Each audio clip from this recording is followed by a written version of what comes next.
What's up, everybody, and welcome back to another episode of Drumroll Please, Zach and EJ Talk Sports. And it has been a minute since we've been here. We have a lot of things to get through.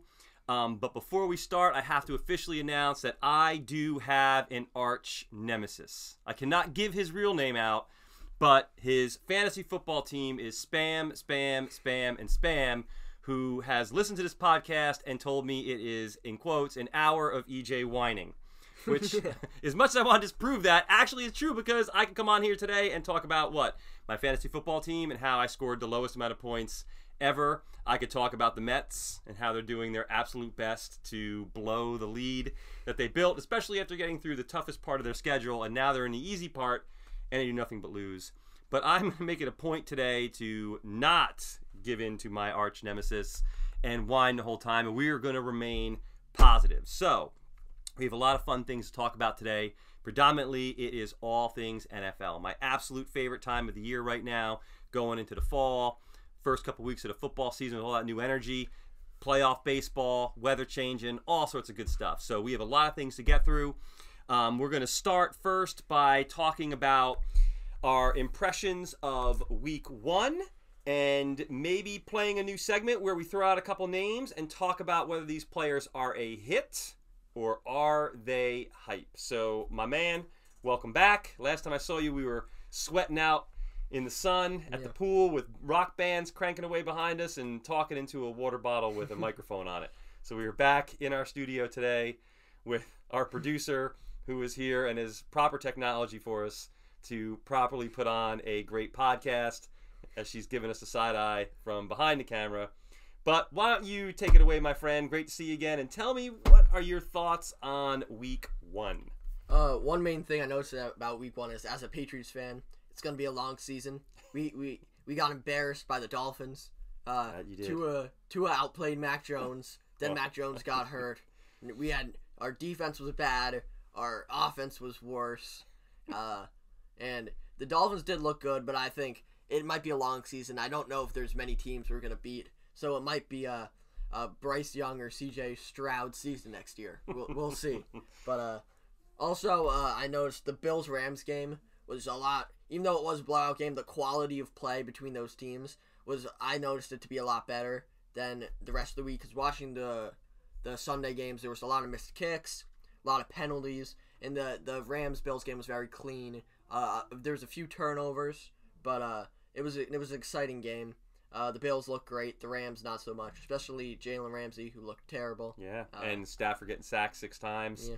That was something. I mean, you definitely get the sense, and I think that, for most of us, with the way the Bills finished their season last year in that incredible game, but unfortunately a loss to the Chiefs, and having to just, sit on that all offseason to come out and, I can't remember the last time that a team had that much hype around them and came out and definitively beat down a team coming into the season with the quality of talent and reputation and being defending Super Bowl champions like the Rams were. So that was just a definitive flag planting moment of, we are here and we're going to, back up the talk and the hype around us with our play on the field. So the Bills are good.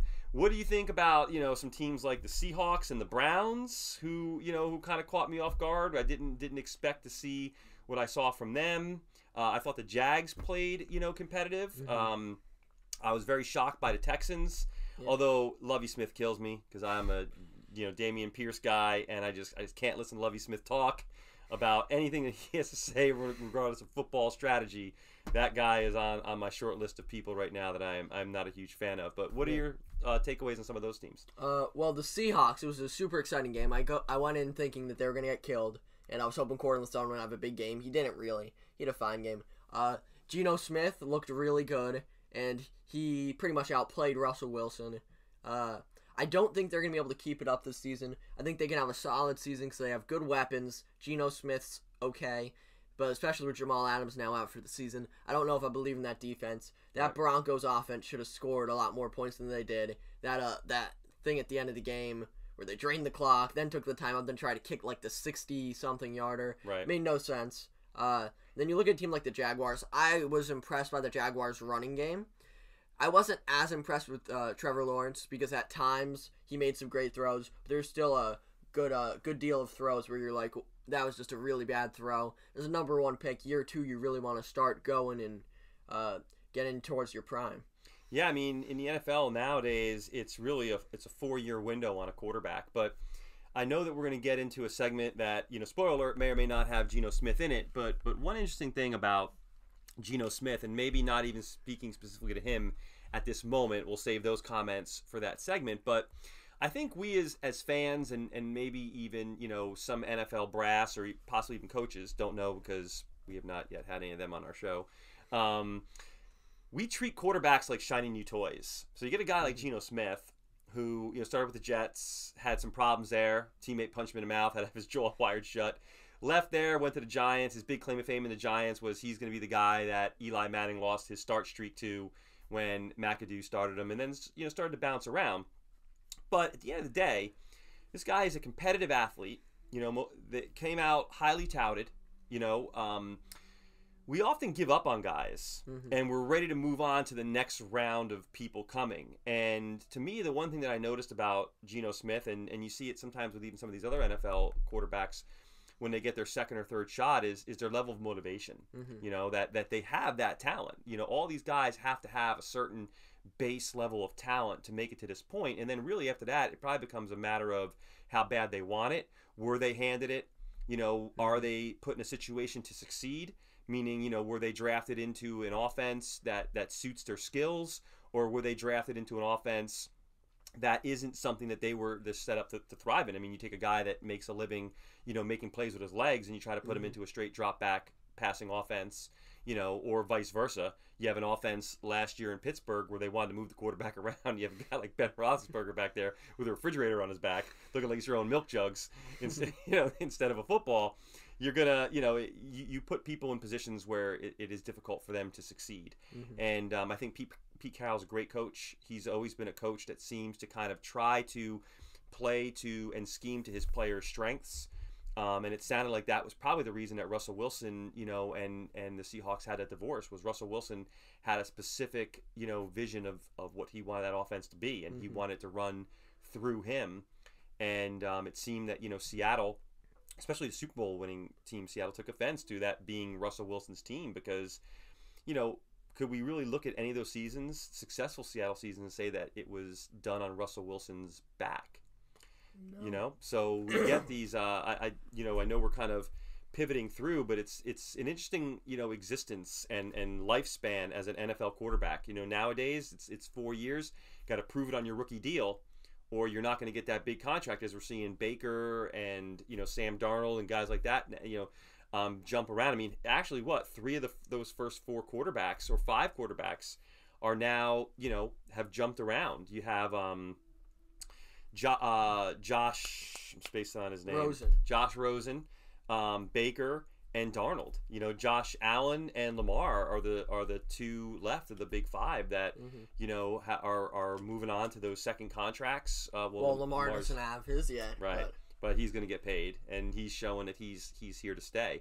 But who else in the week 1 kind of jumped out at you as some teams to maybe keep an eye on, or surprised you? Were you surprised as I was with the Texans against the Colts? Were you more surprised about the Texans or the Colts in that in that performance?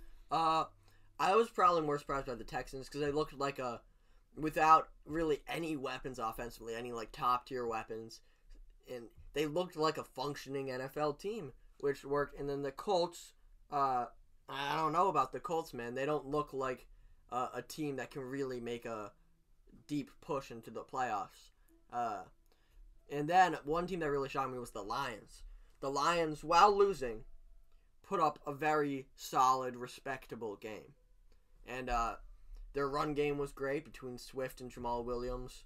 If they had someone other than Jared Goff, they might have won that game. Their receivers look good. Their defense looks solid. I don't know how many games they'll win, but I think it'll be a lot like last season where they might have a really bad record, but they're not going to be getting blown out every game. They're going to play a lot of competitive, close games. I actually am starting to see, I think, because again, we've not had a conversation with anybody from the Lions brass, But I feel like I'm starting to see what the Lions do see in Jared Goff, which is if you can keep the man clean and upright and keep the pressure off him. He's a very, very good quarterback, and he's very accurate. He, for the most part, makes good decisions. But, every quarterback is prone to a couple, throws. I mean, we saw Mahomes make a handful, that they wish they'd like to have back. But, Goff under duress, is a completely different quarterback. But I could see how they feel that with him there and, playing fundamentally right like they try to do, and especially if you watch on Hard Knocks, what they preach, he can be their guy. Long term, who knows? But I do feel that, he can give them a real shot this year to keep moving that franchise forward. I'm not as down on Jared Goff. I'm down on Lovie Smith. I'll tell you that much. I mean, any guy that comes out and is asked, why'd you punt in overtime? And it's like, well, because we didn't want to lose. You know what I mean? Yeah. Like, come on. Like, how does the tie doesn't do much better for your record. Yeah, but if you're, I mean, what does that tell? What message does that send your team? And then I'm a Dameon Pierce guy. I'm the guy that drafted him. He comes out and says, well, we would have liked to use him more than we actually did. It's just, I'm not a quarterbacks. Sometimes I feel like maybe they can get things, right the second or third time around. Head coaches, I'm not sure, because they're the guys that quote unquote set the tone.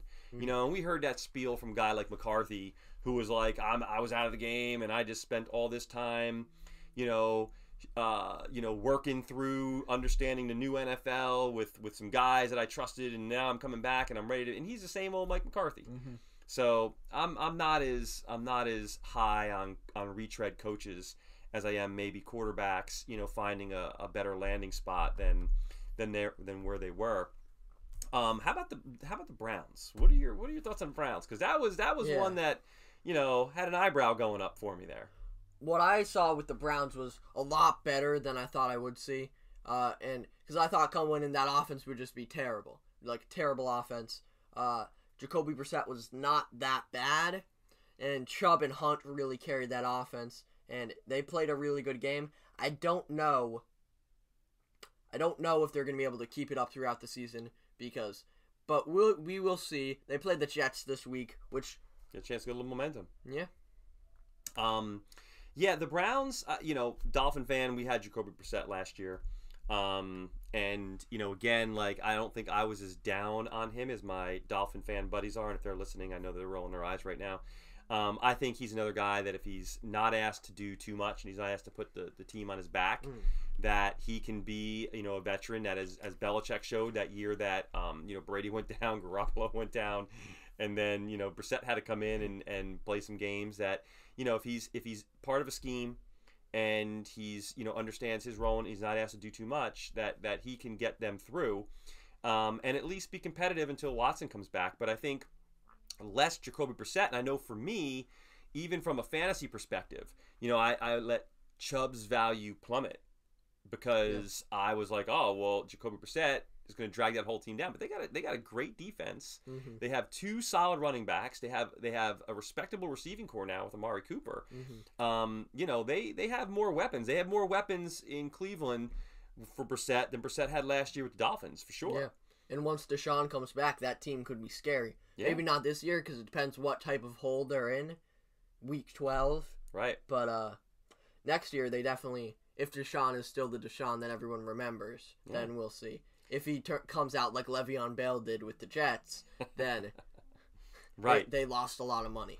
Let's finish up our recap with your thoughts on the Bengals, because that was Bengals and Steelers. Like, I didn't see that coming. I really thought that the Bengals kind of let the Steelers know last year, we are the new top of this division, and it's going to run through us. And out comes Pittsburgh and, gets a couple turnovers, keeps the game close. And, are we talking about this different if the Bengals don't lose their snapper, their long snapper? But yet, that's football, man. Yeah. You know what I mean? Like, that's football. And they had their chances. They had two opportunities to make kicks. Their coaching staff could have challenged that Jamar Chase touchdown that they didn't. That was clearly that might a touchdown. have been one of the greatest catches of all time. Right. It was crazy. And then it really made me appreciate the long snappers, though. Yeah. Because, while obviously people do go down, they still can make the kicks. Yeah. He was terrible. Yeah, it was the rough. Backup who came in. There was one of those kicks which was a bad snap, but McPherson could have made it. He didn't. that blocked extra point. Overall, Right. it was a crazy game. The Bengals probably are hoping Joe Burrow does a lot better the rest of the season because it was a rough game for him, very turnover prone. And the Steelers probably are happy about the win, but not too happy T.J. Watt's going to be out for at least a significant amount of time. Yeah, they're saying right now 6 weeks, so he's not going to have surgery, and it's going to be 6 weeks. But who knows? I mean, right now we're not. When you're a Watt on the defensive side of the ball, you seem to spend a lot of time in street clothes. So as we saw, JJ standing on the sideline again, as Pat Mahomes and the Chiefs just went up and down the field on the Cardinals. So before we get to our picks, let's play a new segment here called Hit or Hype. And we're going to go off overreaction week 1. And I'm going to throw a couple players at you.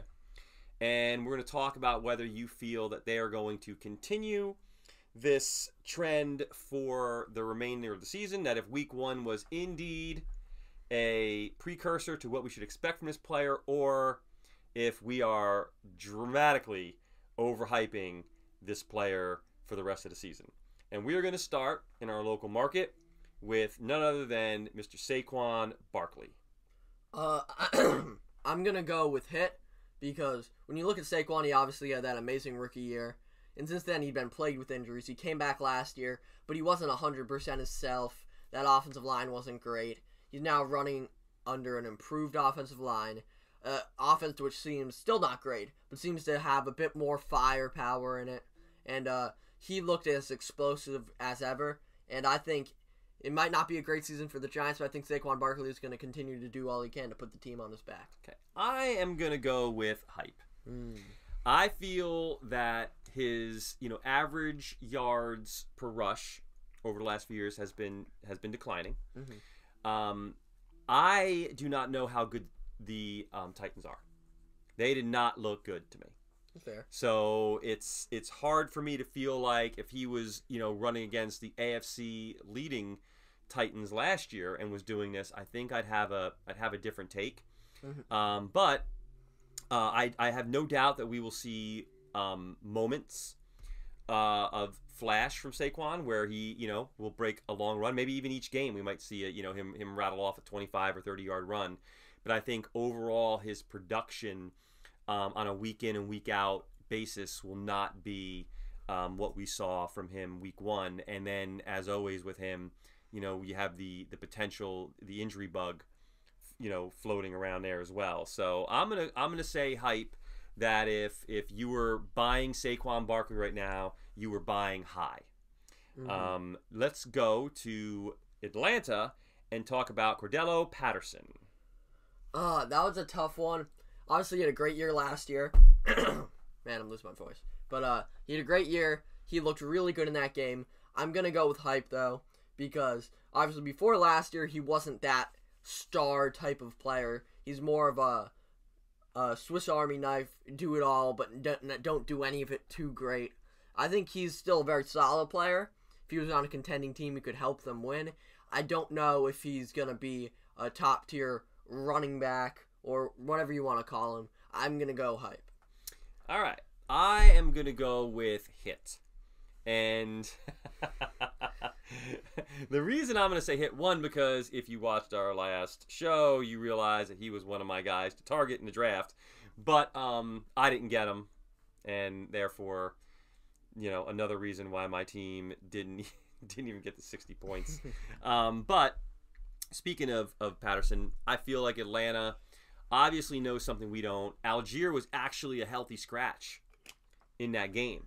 So we know that with Mariota racking up 70 yards with his legs and the way they're using Patterson, and I think that combination is going to be a huge part of the way that the Atlanta offense runs. Meaning, putting Patterson in different looks, utilizing him in different ways, which again, if we see the trends, the NFL is kind of a monkey see, monkey do kind of league. We see every team trying to go out and get their Swiss Army knife, get their Debo, right? That's exactly, I was fortunate enough to go to a buddy's house this weekend who has the season ticket package and watch the Dolphins full game. And that's exactly how the Dolphins are using Hill. We're seeing every team try to go out and get that guy that they can kind of move around and utilize in different ways. I feel that Curtis Samuel is going to be that guy now for the Commanders. Patterson didn't necessarily light the world on fire, but I feel the level of production, touches, and role in the offense that we saw from Patterson in Week 1, I think is gonna continue. The only thing I see cutting into that is if Algier begins to progress as a runner and starts to cut into that. I do think that long term Atlanta has higher hopes for Algier, anchoring that backfield than Patterson. But I think for now they're going to do what they need to try and stay competitive in these games. Let's go down to Jacksonville and let's talk about. I think this one shocked everybody. Was the usage of James Robinson in that game as opposed to Travis Etienne. It's interesting because he's still, best case scenario, he's splitting carries with Etienne. But I'm going to actually go with Hit because going into last year, I really believed in James Robinson. Obviously, the Jaguars were a mess last year with Urban Meyer, and he was fumbling all the time. But in that game, he showed that explosiveness that he has. He's a very good player. I don't know if he's not going to be a top 10 running back in the league, but I think he'll continue to play very good, and he'll be in the argument with Etienne for who's the better running back. Okay. I'm going to go with Hit 2 on Robinson. I like him, and I think for him, it's just a matter of whether or not he can stay healthy. I think him actually being in a two-back offense will probably help him, where he's not going to be asked to just be the guy all the time. We may not have been talking about this as much if, Etienne in that game dropped a clear touchdown pass. So if Etienne gets on the board as well, and then he had another, drop where, which became one of those NFL highlights where he just got the ball, he's got slammed the moment he caught the ball and the ball came loose. But I think that for Robinson, what we saw from him, I think will be the utilization that Jacksonville will continue to do. I think they like the idea of a two-back set and having two quality backs and finding unique ways to use them. So I'm hit with Robinson as well as long as he stays healthy. Now we'll move to another Swiss Army knife, Taysom Hill. I'm going to go with hype. Not really that hard of a decision here. I still don't know why they paid him so much money. He's a backup quarterback, a backup tight end, and he looked good on the ground, but he's not a running back. He really is a lot like Patterson, but a lot worse. He does a lot of things. He doesn't do any of them particularly well. He had a really good game, but if Alvin Kamara was fully healthy in that game, he had a rib issue. Alvin Kamara, who was also on my fantasy team, so I was sad. He's going to be a workhorse. He's going to be a large chunk of that offense. I don't think they're going to continue to give consistent carries to Taysom Hill, and I don't think he's going to produce on the carries he gets. I'm with you. But I've never been, and full disclosure, I've never been a Taysom Hill guy. He can't throw the football. He can't throw the football. So there's certain players in the NFL, and it's these moments where I wish I was like a fly in the defensive room to just hear the reasoning behind the way certain coaches or defenses choose to scheme against players. And, for example, Cooper Kupp last week against the Bills. Everybody in the stadium knew. Matthew Stafford, what I don't understand is how he isn't taken out of the offense. Meaning, you're not going to let Cooper Kupp beat you because... Put 3 dudes on him. Right. I am an average Joe music man and know that the second Matthew Stafford needs to make a play, he is throwing the ball to Cooper Kupp. The ball is going to Cooper Kupp. And against the Bills, Cooper Kupp was the entire offense. But he was open every play. Which is what, again, makes me scratch my head. And the same thing with Taysom Hill. When Taysom Hill is in the game, I always baffled to understand how he is, generating the offense with his legs that he generates. Because it is his legs. He can't do much in the air at all. Because if he could, he would have been the starting quarterback. And he's not. And that's, that speaks volumes to me. So I am triple hype with Taysom Hill. But yet, you know what? He could be a hit if, if people just don't figure out how to stop this guy when they bring him in. But I don't see it. He doesn't do it for me. Let's move to the Pacific Northwest. And our teaser from earlier on, Geno Smith, hit or hype? I really want to say hype, but I'm not going to say hype. I'm going to go hit. Geno Smith, he went into the game, obviously, as we were saying, being bounced around the league, many spots, pretty much given up on. Everyone was like, why is Drew Lock not starting? Which people think you're bad when they say Drew Lock should start over you. And right. He came out, and he didn't play a great game. He didn't put up Josh Allen, Patrick Mahomes numbers, but he did what he had to do. Mm-hmm. He produced in the offense, and he got the win. And he's, as you said, he really wants it. You can tell he wants a starting job. He wants to win games. He's not going to be tanking or helping them lose games. He wants to win. I think he's going to have a really good season. I'm with you. I'm going to say hit, but with an asterisk, because it's not like Geno Smith set the world on fire. Mm-hmm. If Geno Smith went out and threw for 440, 3 touchdowns, no picks, we might have to say that's a little bit of a hype. We don't see him doing that, but he went out and he did his job. Mm-hmm. Seattle ran a balanced offense. Rashad Penny had 60-some-odd yards, although I got Kenneth Walker. He's coming back. So we got to hope that Kenneth Walker chews into that a little bit, get a little two-headed monster going. But you know what? I agree. Geno Smith looked excited. He looked motivated multiple times throughout the game. The announcers were talking about with their pregame interviews with Geno how he was really making it clear that he did not want that opportunity to he didn't want to squander this opportunity. And the other thing about it is, basically, the job was initially handed to Locke. Mm-hmm. It was thought to believe that it was Locke's job to lose. Geno won the job. Exactly. So you have a guy that's motivated on a team that's motivated and feels disrespected by Russell Wilson, and where he came in production wise, I'm going to say hit. I think that's a very, very reasonable level of production to expect week in and week out from Geno Smith. So we'll see. But let's move now to the Midwest and Justin Fields. That was a tough game for me. Trey Lance is my quarterback in every single fantasy football league. And he obviously didn't play a great game. That's not who we're talking about. It was pouring rain. Justin Fields obviously also didn't set the world on fire. But he came out with the win. He showed the promise that he showed last year. He showed why I think he should have been the top overall quarterback selected in that draft. He fell so far past Zach Wilson and even Trey Lance, and I think he's really good. I'm going to go hit. Obviously, the offense around him is not great, but he's got 2 good running backs in the system, a few okay, solid receivers. Cole Kmet's not bad. I don't think he'll be an MVP candidate, but I think he's going to continue to improve until for next year we can probably compare him to some really, really good quarterbacks. Yeah, I think it'd be a lot easier for us to make this determination if we were talking about this at the end of this upcoming week when he's playing Green Bay in prime time, mm-hmm. hopefully in weather that's conducive for throwing and running the football. I just pulled up his stats for game 1 as we were talking against the Niners. And he had a 47.1 completion percentage, 121 yards in the air, 2 touchdowns, 1 pick, with an 85.7 passer rating. In that weather, that's not bad. It's not bad.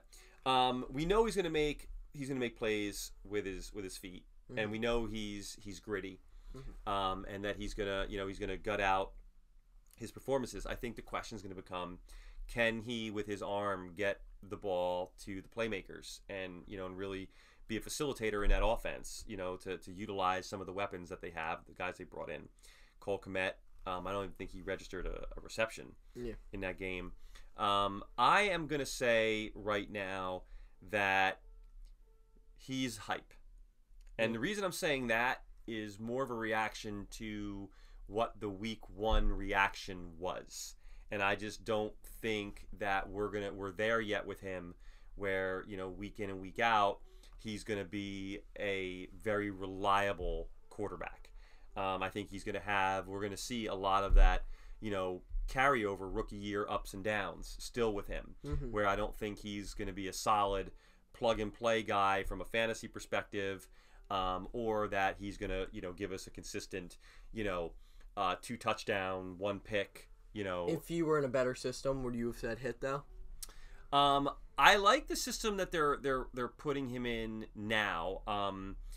It's tough because with guys like Fields and even Tua, these guys that come out of these huge schools that maybe once or twice a year they're playing in a highly competitive game. They're not asked to make the throws that you have to make in the NFL, the windows. I mean, if you are Tua, for example, and I don't mean to divert from Fields, but I mean, we could look at Fields and the receivers that he had at Ohio State, and you got Calvin Ridley, you got Waddle, you got Smith, you have guys you have Jacobs and a whole litany of running backs, right, in the backfield of Alabama. Half the time when you see the man's highlight reel, he's either throwing a quick slant pass to a wide open receiver / cross, or he's throwing the ball down the field and there's not even a defender in sight. With Fields, it's a similar thing for me, where at Ohio State, a lot of the teams in the Big Ten aren't that competitive, and they were able to, with a very strong running game and stuff, not have him need to sit back and throw the ball into these windows. They always talk about quarterbacks having an NFL ready arm. They can make, you hear them say all the time, they can make all the throws they need to make in the NFL. Yeah. But what gets left out, and I guess what you don't know until you get into real game action, is can they make those throws under pressure in those windows that they need to make them in? You know what I mean? Yeah, you can put the ball 60 yards or 65 yards down the field, but can you drop it into the receiver's arms over an outstretched defender? That's why a lot of times when you look at the best NFL quarterbacks, they're great talents who went to not the best schools, like Texas Tech, right, Wyoming, yeah, Louisville. And maybe that's another reason you look at Kyler Murray. He's supposed to be one of those guys, but he went to Oklahoma. He had great weapons. And right now he hasn't done enough where you can say he's the number one pick in the NFL. Right. And we'll see. I don't know how we got talking about Kyler Murray again. But you and I like to ping pong around, but that's be another interesting thing, because college football has now agreed in a couple years to go to the expanded playoffs. So that'll be nice, because we'll now see some of these quarterbacks and some of these teams at least have to play and run a gauntlet of the more competitive teams, because I think it's safe to say, and this isn't a hot take, that there's a greater disparage in talent in college football than there is in pro football from team to team. Yeah. In the NFL, everybody that's out there is top elite level college talent. But in college, you get some guys out there that aren't going to go pro and know they're not going to go pro. Most of them. Yeah, and then you start talking about, the depth chart and injuries in college and everything else, and people transferring and certain programs loading up. So, it's difficult, because I understand the position that a lot of these NFL teams are in with evaluating, quarterbacks. I think Fields is a guy that's going to stay. So if we're talking about long term, I'd say he's a hit. But I don't think this is his coronation like it was, say, Joe Burrow after a couple weeks, where you knew that this guy was going to give you consistent play as a rookie or as a second-year guy. Across the board. He's going to have his game here or there. Everybody does. But, a guy that's just, he's the guy, he's in, and our offense is going to begin to run through him. Those guys are also, rare birds and very, very tough to find. But let's actually move on to our last guy in this segment of Hit or Hype. My man, Tua. Hit or hype? I personally don't think Tua is as bad as you and a lot of other people make him out to be, but I'm definitely going to go with hype. If you watch that game, he didn't have a great game. I think against a better defense, he might have thrown a few picks, a few more. There was one play where Tyreek Hill just went up and grabbed one.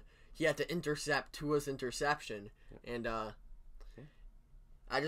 what I've noticed is he doesn't really have the arm strength, obviously, to be a top-level quarterback. And even his accuracy in the short and midfield isn't great enough to make up for that terrible arm strength. Right. And he has the weapons, so I'm not saying the Dolphins are going to be bad, but I don't think he is their quarterback. He's not their guy. Here is my little soapbox moment here. I encourage everybody to watch the games. And I am a victim to this as well, and trying to rectify that by actually getting the NFL season tickets. Now I can watch all the games as they're happening. But I currently do not have that luxury. Sometimes I'm recording or doing musical things, and don't have the opportunity to sit down and park myself and watch football. But you and I can sit down and we can break down the Giants and the Jets, our local market teams who are always on TV that we see play in and out.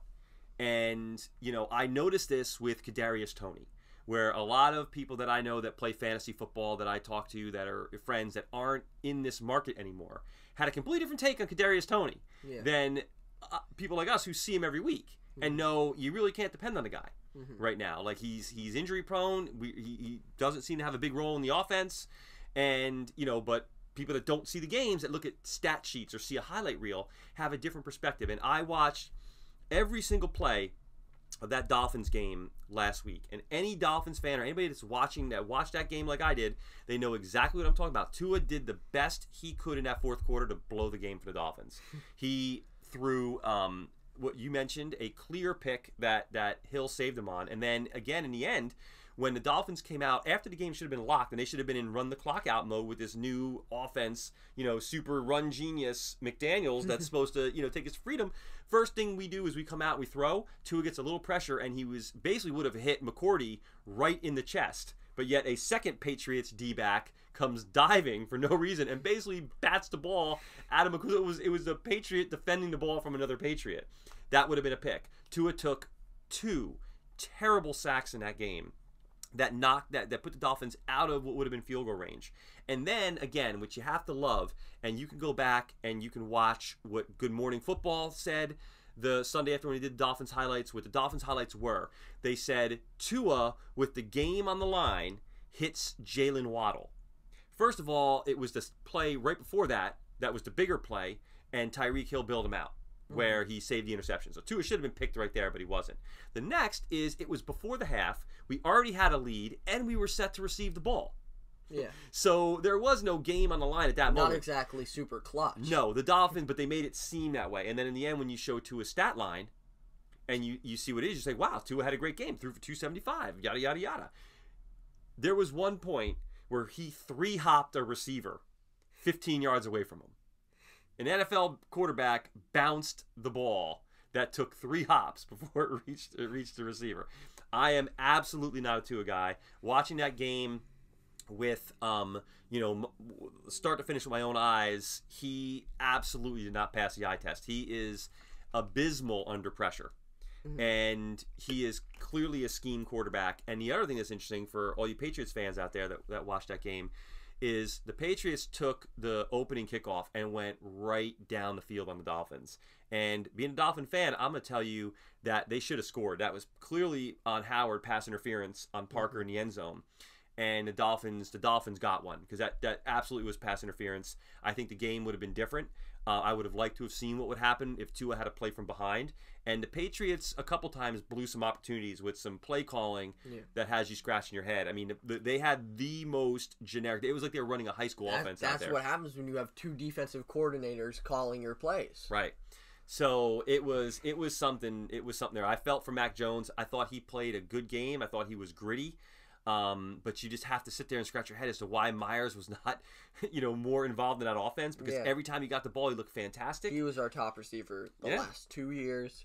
Yeah. He never finds the end zone, though. He has 2 career touchdowns. But and Stevenson looked great. Harris looked like Harris, but Stevenson was electric when he got the ball. The problem was their offense was so generic and predictable.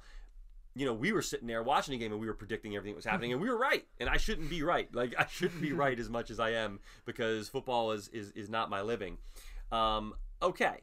So with that said, what do you say we close out this week's podcast with our week 2 predictions? Sounds good. We're going to leave, obviously, last night's game on the table. It's good because I want to pick the Chargers. Yeah. So. They covered. And we will start. I'll read them out. I'll give you the line as well.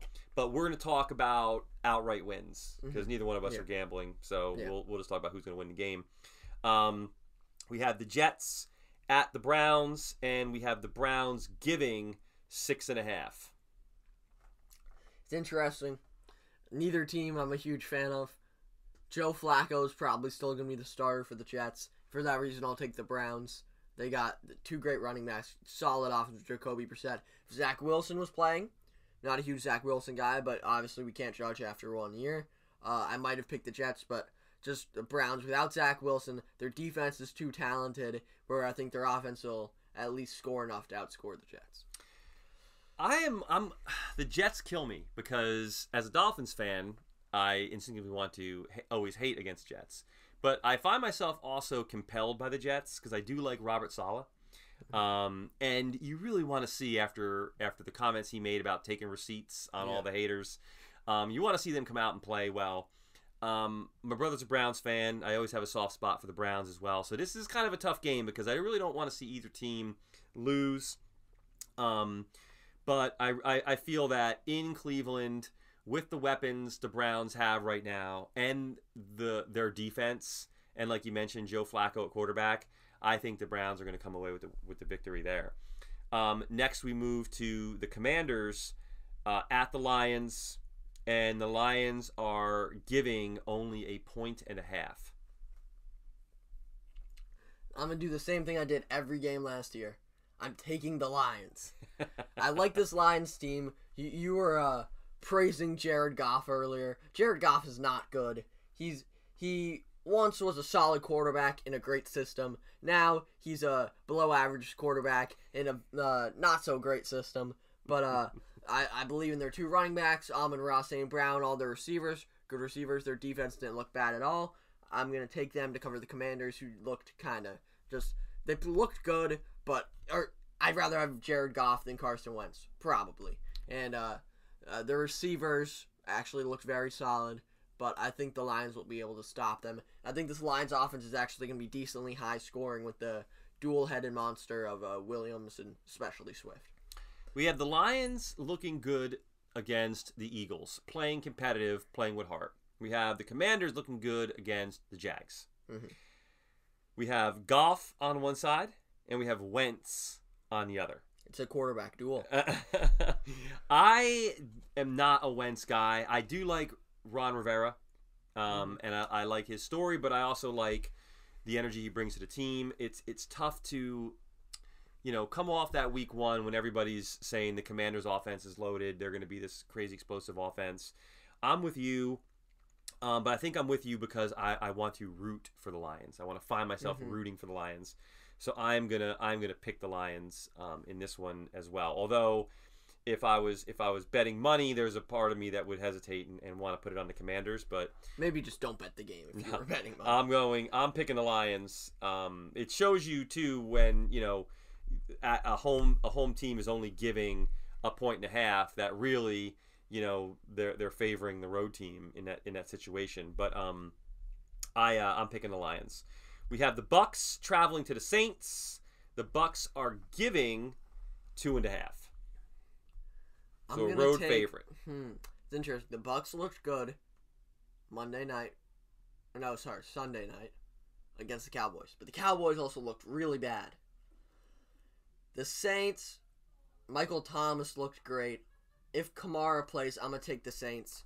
Kamara's great. Thomas is great. Jameis, I've always been a Jameis believer. Solid defense. I think they're going to take it out of the Bucks. Bucks are a good team.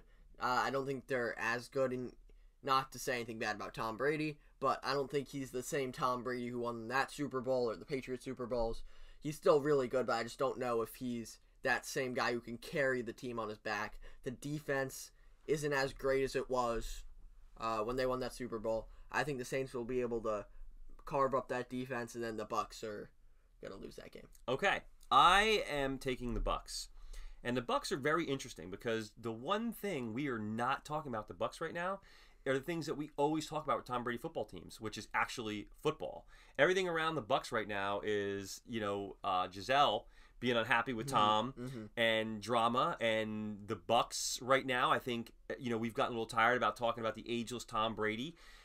Which I think is great. There's no Antonio Brown, no Gronk, no Bruce Arians, wild flamboyant head coach. So the Buccaneers are just a vanilla team right now. They are just a I feel like they're going to be this under the radar team, because even when we look at a guy like Julio Jones or Mike Evans, they weren't very flashy and vocal receivers. They always were guys that got their numbers, but they weren't, attention seekers, if you want to use that term, which might not be the best term to describe it, but they're guys that are workmen that get their numbers and kind of have that Brady-like mentality of just go out there and win. So I could see the Bucs, with not a lot of, media hype around them right now, like they've had in a couple years or anything that follows the Brady circus.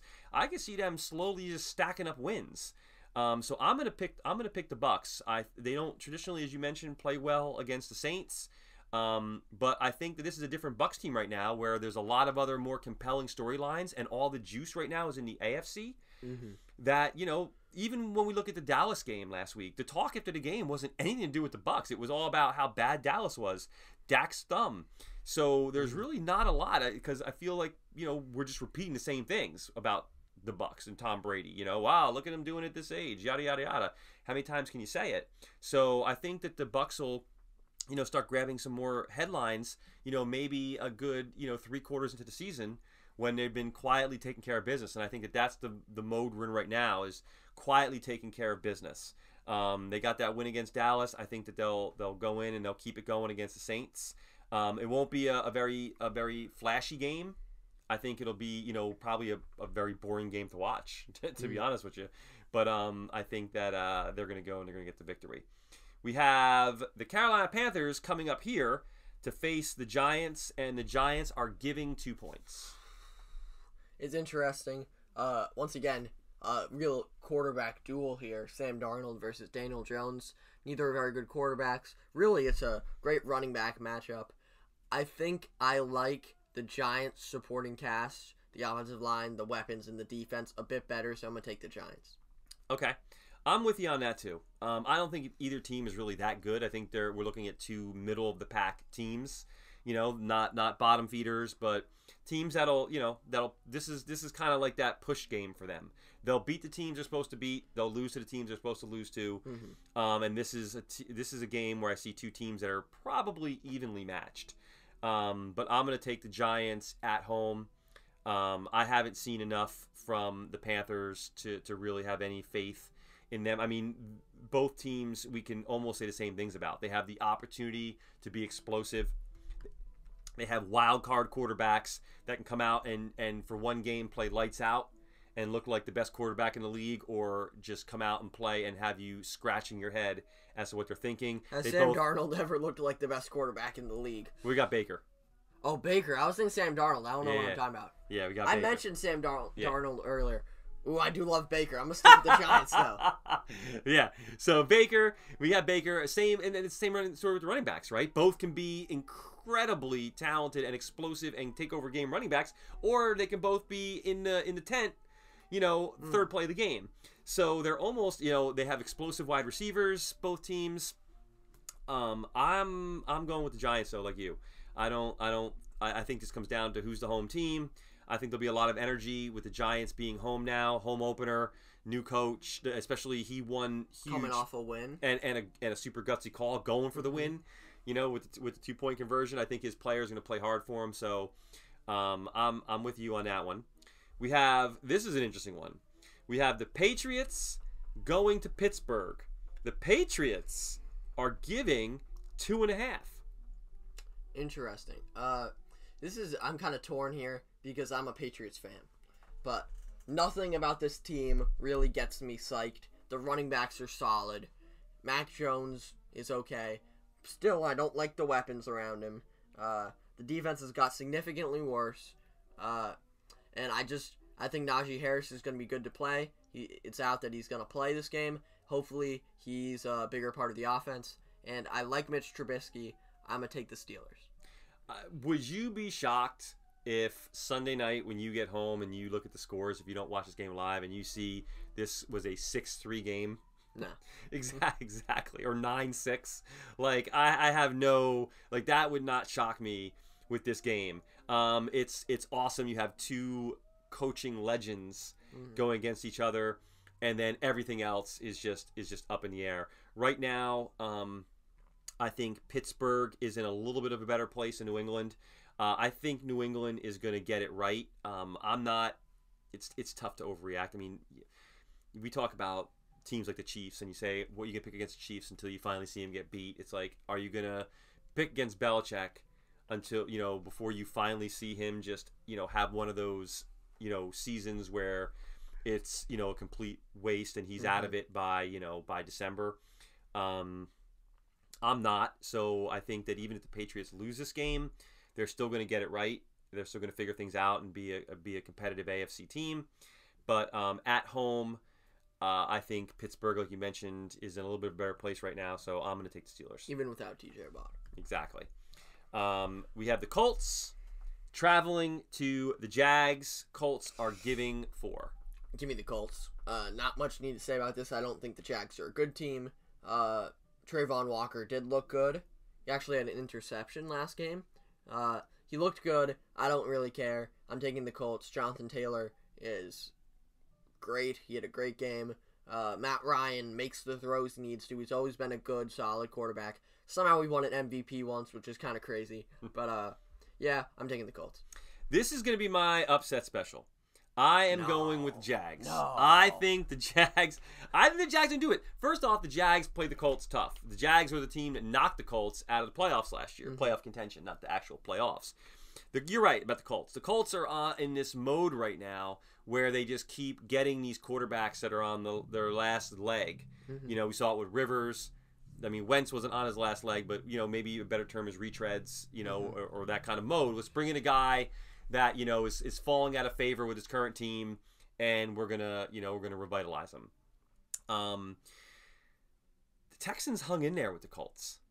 And again, like you mentioned, I don't know we're getting with Matt Ryan yet. The Colts they have Pittman, and you have Taylor. Another receiver I was high on with them, Pierce, looked terrible. He had 2 drops in that game and then got banged up. I think the Jags, they like I said, if Etienne caught that ball in the end zone, it's a different game. I think it's a couple plays here or there. I think Lawrence did not play great at all in that game. I think he can rebound and play a good game. It's one of those things. I wouldn't be shocked if the Jags won. So I'm going to take a shot here, and I am going to go with the Jags over the Colts. Our fearless producer, who I'm like 99% sure is playing apps on her phone, is taking down all of our information so that next time what we can do is we can actually keep track of our picks, and we can see who is going to be the person to win out on some of these. Yeah. Next, we have the Dolphins traveling to Baltimore. The Ravens are giving 3.5. I'm going to keep it short and sweet. We talked about the Dolphins a lot. The Ravens are the better team. I don't know if there's probably only 1 or 2 positions on the field where the Dolphins are better than the Ravens. One of them is receiver, but I'm going to take the Ravens. I don't think it's going to be a close game. I'm going to keep it short, too. As much as it hurts me to pick against my team, I am going to say the Ravens. Dolphins upset the Ravens last year, and I don't think the Ravens forgot about that. That was a point when the Dolphins were able to start turning their season around. That was a pivotal game for them. But I think that the Ravens are playing, with something to prove right now, especially Lamar, who's playing for a contract. So every game matters. I don't think they're getting the respect in that division right now that they probably feel they've earned. Given their tenure in it. I think right now it's still the Bengals, and everybody came out week 1 and was talking about the Steelers now, and the Ravens are kind of just this team that's just methodically going about their business, almost like we were talking about the Bucks. But they showed some real firepower against the Jets last week, and I think that there's a lot of hype around Miami right now. I think that's going to come down some. I don't think that this massive 3-headed running attack we heard about is there. It's basically Chase Edmonds' team. And again, I think that the Ravens are going to be more competitive than the Patriots were, and they're going to force Tua to make more plays. And we'll see. But yeah, I'm with you. I'm going Baltimore. We have the Falcons traveling out to the Rams. The Rams are giving 11 in this. I'm going to talk about the Falcons a bit. They got Kyle Pitts. Did not have a good game, but Kyle Pitts is a great tight end. It's very possible at the end of his career he's the best tight end of all time, just because he can go head toe-to-toe with any receiver in the league, and he's a tight end. They got Drake London. I almost just a Calvin Ridley, but he is definitely not playing. Patterson, but this team just doesn't compare to the Rams. The Rams did lose week 1. They didn't look great. Their best corner in the league got burnt. Aaron Donald was non-existent, but he has a lot of games just because how many people the other team puts on him. Matt Stafford looked terrible. Everyone looked not great except for Cooper Kupp. But I think it'll be a nice bounce-back game. Even if Matt Stafford makes a few mistakes, I think they'll have a pretty safe lead here. Like you said, I'm going to go yada, yada, yada. Rams. Can't lose, defending Super Bowl champions, your first 2 at home. Mm-hmm. We'll give you a pass on the Bills. They came out with something to prove, but you can't lose to the Falcons at home and in this situation. If you do, it is going to be a 5-alarm fire first thing Monday morning, on all the sports talk, radio out there. So not sure how they're going to get it done, but I not see them losing this game to the Falcons. And if they do, then the Rams are definitely not the team that we thought they were, coming into the season. We have the Seahawks traveling to the Niners. The Niners are giving 9 in this. So shockingly, I didn't realize that the spread was going to be that wide. The Niners are giving 9. An interesting thing is I think it is supposed to be poor weather once again for the Niners game.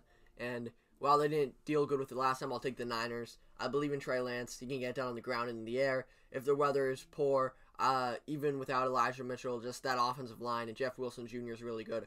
I'll believe in their running game and Trey Lance to make the plays he needs to. Really good defense. Geno Smith, I'm not saying it's going to be a blowout. Geno Smith's going to do his thing where he goes out and has a very solid game, but I think the Niners take this one. Okay. I'm not sure. This doesn't feel as big of an upset pick for me as picking the Jags over the Colts, but I'm going to actually go with the Seahawks on this one.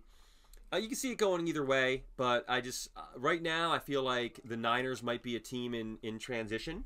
I think we might look back later in the season at these early games and see the progression and see they were figuring things out at that point in time. But Seattle right now is a team that seems to be playing with a chip on its shoulder. It seems to have a quarterback that can step in and at least keep that offense moving, like it did, and keep all its weapons, active in the offense and put some points on the board. And especially with getting Walker back, he hasn't played for them before outside of preseason. So, having him in there now as well, it's like getting another weapon. So I'd be interested to see what he does as well. Mm-hmm. So I'm going to take the Seahawks. I think it's a close game, but I could see them beating the Niners. We have the Bengals traveling to Dallas. The Bengals giving 7.5. Dallas going into this season, I thought they would be a good team. I didn't think they would win the division, but especially with Dak down, Micah Parsons is good. Trayvon Diggs can be good. Zeke, overall, CeeDee Lamb looked terrible. That team, at least until Dak comes back, unless they bring in someone like Jimmy Garoppolo, they're just going to be bad. Cooper Rush is not good. I mean, you never know. It could be Patrick Mahomes, Tom Brady-esque. He comes in as the backup and lights the league on fire, but I don't think so. He's already played games last year, and he didn't look great. I'll take the Bengals, who also had a shaky game, but still almost won. I don't think McCarthy's going to finish the season. I just don't. Dallas looked terrible. Absolutely terrible. I have CeeDee Lamb, and he got 0 separation in that game. 2 receptions on 11 targets. And the Bengals, even though Burrow's stat line was really bad, you watch that guy play. That guy, he's just, no other way to say it, he's just a dog. Like, he just goes out there and plays, and that offense moves. And Jamar Chase ball. was insane. Right. So I think that Joe Burrow is something special. I think the Bengals coming off that game left a bad taste in their mouth. I think they come down to Dallas with something to prove. And again, I think that, we're going to see what Mike McCarthy's made of. But I expect the Cowboys to start off 0-2. We have the Texans traveling to the Broncos. The Broncos giving 10. Neither team, both teams did solid. Oh, both are 0-1 though, I believe. Yep. And Well, technical neither of them have won. Yes, there you go. Winless. Pretty much the same thing. Winless. Give me the Broncos. Russell Wilson. The let Russ cook offense has never worked and never will work. I think they lean a bit more on the running game, and I think they come out with the win. I'm with you on that. I think the Texans just, I think Davis Mills is going to be a good quarterback in this league. Whether or not he's going to be a franchise guy, I don't know, but I think he's going to be a good quarterback. But the Texans, I don't know if they really have an identity on offense. Rex Burkhead is not going to be your guy, so you're going to have to figure out something for Dameon Pierce and how to get him involved in the offense. Nico Collins. But I think the Broncos have too much firepower right now. I think that they're coming off, a very disappointing loss with a coach, admitted some very serious, clock management. Prior to that game, they were on some goodwill tour, it seemed, out there, Russ and him joking, and everybody's lovey, and, feel good story, and the Broncos are going to, Russ is going to ride into town, and the Broncos are going to be in the Super Bowl. And, they didn't do anything to prove that. They were a mediocre team last year, and Russ was a mediocre quarterback last year. So you're taking mediocre and putting it on mediocre. That that's what you produced, but it doesn't mean they don't have potential. So I do see them, coming out and understanding that like they have some egg on their face from week one, and maybe playing with a little bit of chippiness in this game. The defense, I think, starts to get it right, and I do think that they're going to beat Houston as well. We have the Cardinals traveling to Vegas, with Vegas giving 5.5. I'm going to take the Raiders. Devontae Adams looked good in his debut. Derek Carr, at this point, watching Kyler Murray, Derek Carr is just as good or better than Kyler Murray. Maybe with DeAndre Hopkins, this would be a different game. We all know J.J. Watt's not going to play. I think the Raiders have the better defense. I think they have the better offense. I'll take the Raiders. What's crazy about the Cardinals, man, is the Cardinals, the last couple of years, they would have come out and beaten the Chiefs, and then they would come out and they'd win these next 5 or 6. They'd just steamroll these, and then they'd start losing and not make the playoffs. So for the Cardinals to come out and just get embarrassed like they did, I mean, the Chiefs could have put up 5 or 6 more touchdowns if they wanted. If they wanted to. They clearly called the dogs off. Like, if you watched that game. I think Vegas is a solid team. They're solid from top to bottom.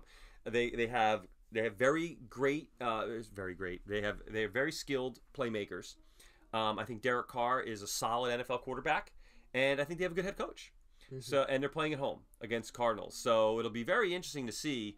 The Cardinals could be one of these teams that just completely implodes, and next year this time it's a whole different team than what we're looking at right now. I wouldn't be surprised. Would you be shocked if all of a sudden the Cardinals, they just blew the Cardinals up? I mean, but they've already paid Kyler. I find it very interesting that Kyler got his contract without that much struggle. Just they gave Kyler the contract, put in a clause. Kyler had them take it out. They took it out. And Lamar Jackson, who in his NFL career has been much better than Kyler Murray so far. He hasn't been getting the contract. He did get offered a big contract. He rejected it. Yeah, he's betting on himself. Yeah. I like that.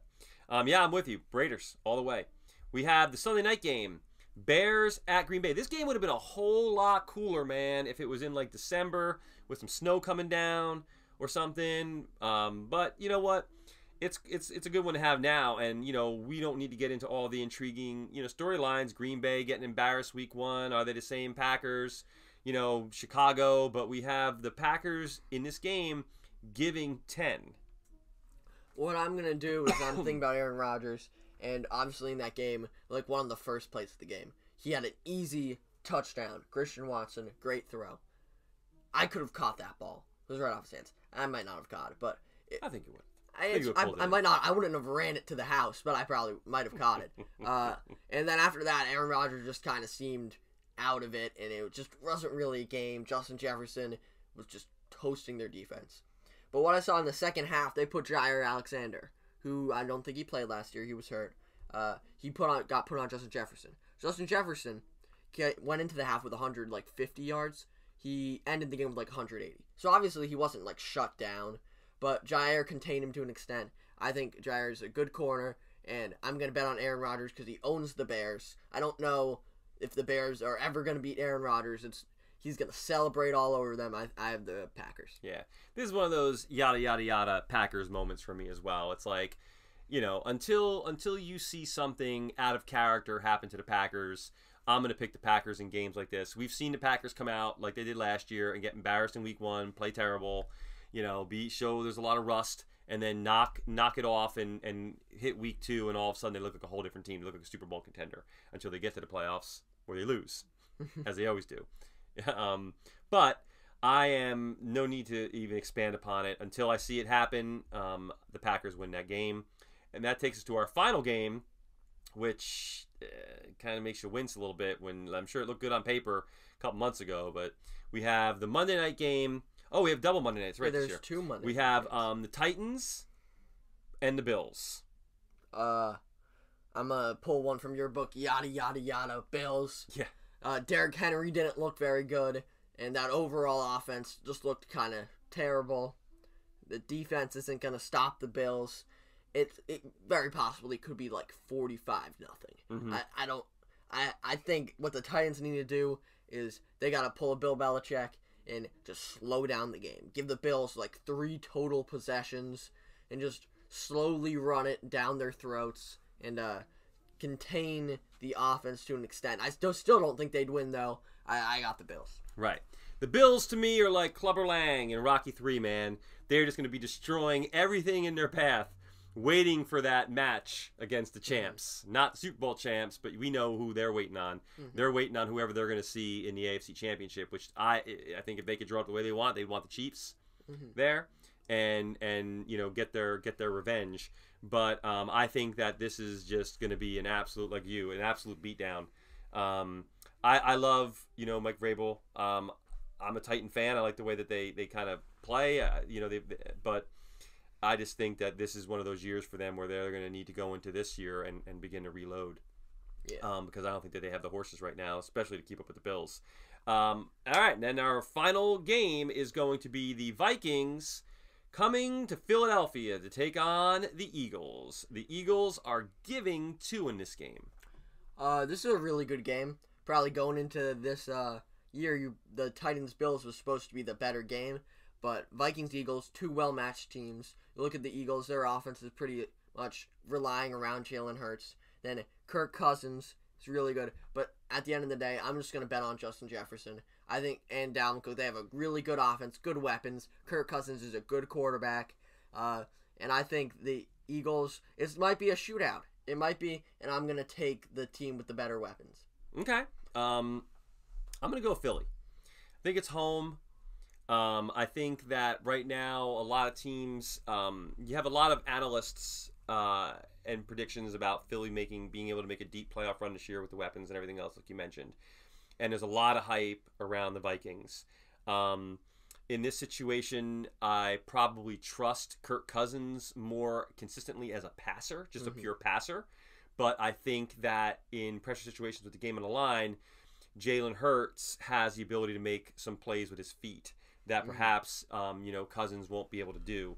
And in that case, at home as well, I'm going to go with the Eagles in this one.